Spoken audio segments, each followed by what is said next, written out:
سیری دختر خونده گرالت از ریویا که خون باستانی در رگ‌هاش جریان داره قهرمان اصلی بازی ویچر 4. چندین سال از ماجراهای ویچر 3 گذشته و حالا نوبت سیریه که نقشه ی ویچر هیولا کش رو بر عهده بگیره با تمام مسئولیت‌های سنگینش. There are no gods here.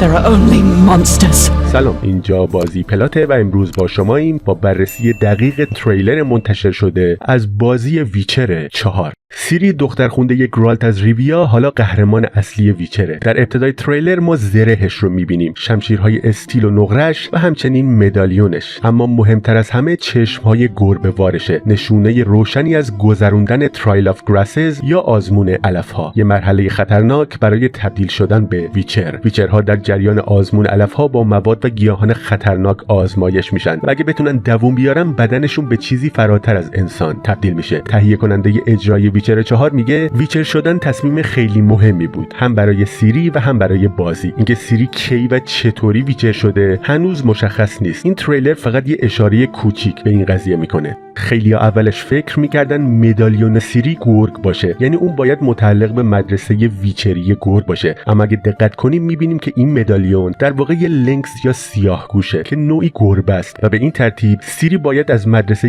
ویچری کت یا گربه باشه و احتمالاً باید استادی غیر از گرالت داشته باشه. خیلی‌ها حدس زدن که اون استاد احتمالاً گزراس از لیداست. گزراس یه استاد بزرگ مدرسه گربه است که از شاخه اصلی جدا شده و شاخه سرگردان و کوچنشین خودش رو ساخته که به شمال سفر می‌کرده. این شاخه احتمالاً تنها گروهی از ویچرها هستند که تا آخر ویچر 3 هنوزم دارن ویچر جدید آموزش میدن. گزراس یه نیمه الفه که تحت آزمایش جادوگرا و ویچرهای قدیمی قرار گرفته، پس شباهت زیادی با داستان سیری داره. اون برخلاف ویچرها دارای اندک احساسی هم هست و از این نظر خیلی شبیه گرالته. کشمکش‌ها و رقابت‌های بین مدرسه گربه و گرگ یه تضاد جالب بین سیری و گرالت ایجاد میکنه. مدرسه گربه همچنین شخصیت دراگنفلای رو هم داره. نوع بافت موهای دراگنفلای تو آرکورد ها خیلی شبیه بافت موهای سیری تو تریلر جدید ویچر 4. در قسمت‌های ابتدایی تریلر شاهد یه جور مناسک روستایی هستیم، ولی فعلا نمیدونیم این مراسم دقیقاً چیه، اما میبینیم که یه مراسم خیلی جدیه، مثل یه نوع آمادگی برای یه اتفاق بزرگ. این روستا تو شمال دور دنیای ویچر قرار داره، اما اینکه دقیقاً کجاست هنوز یه رازه. کالنبا یعنی کارگردان بازی هم میگه فعلا بهتره لون ندیم که این روستا کجاست. ما قصد داریم بازیکن‌ها بتونن سرزمین‌ها و مناطق جدیدی رو تو این دنیا کشف کنن. ما فقط میتونیم بگیم که بعضی از این مناطق واقعاً حماسی و دیدنی هستن. تو سفر پرماجرای سیری در دنیای جدید ویچرها وجود یه چیزی قطعیه: هیولا. یه ویچر بدون شکار هیولا دیگه ویچر نیست.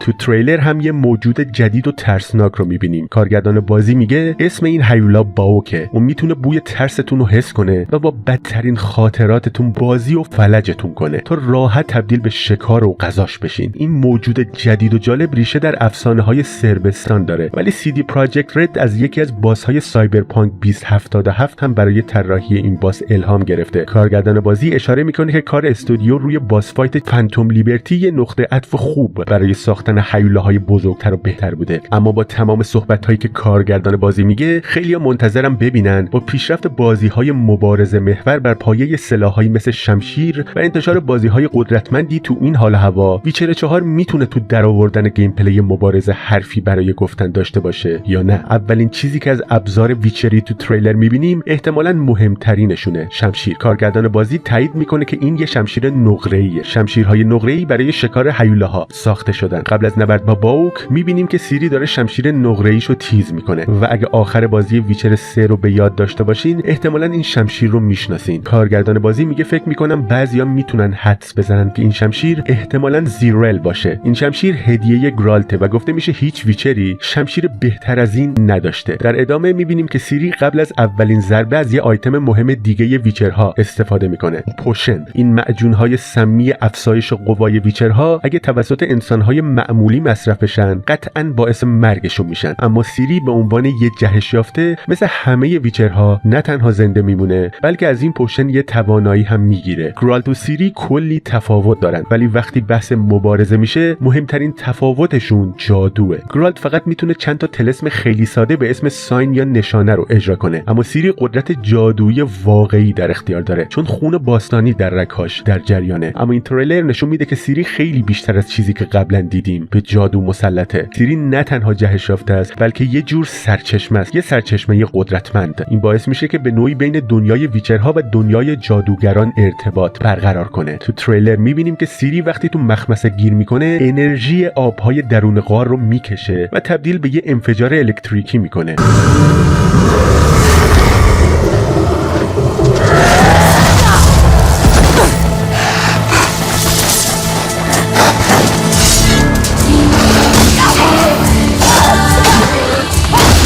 ظاهرا قراره یه آهنگساز جدید تو بازی ویچر 4 کار ساخت موسیقی بازی رو به عهده داشته باشه، چون تریلری که منتشر شده آهنگش توسط آهنگساز سایبرپانک 2077 ساخته شده. قطعه‌ای که برای تریلر استفاده شده خدایی وجود نداره، چیزی جز هیولاها نیستن نام داره. حالا بریم سراغ آخرین جمله تریلر، جایی که سیری میگه هیچ خدایی وجود نداره، فقط هیولاها هستن، که اسم آهنگ استفاده شده رو تریلر هم همینه. There are no gods here.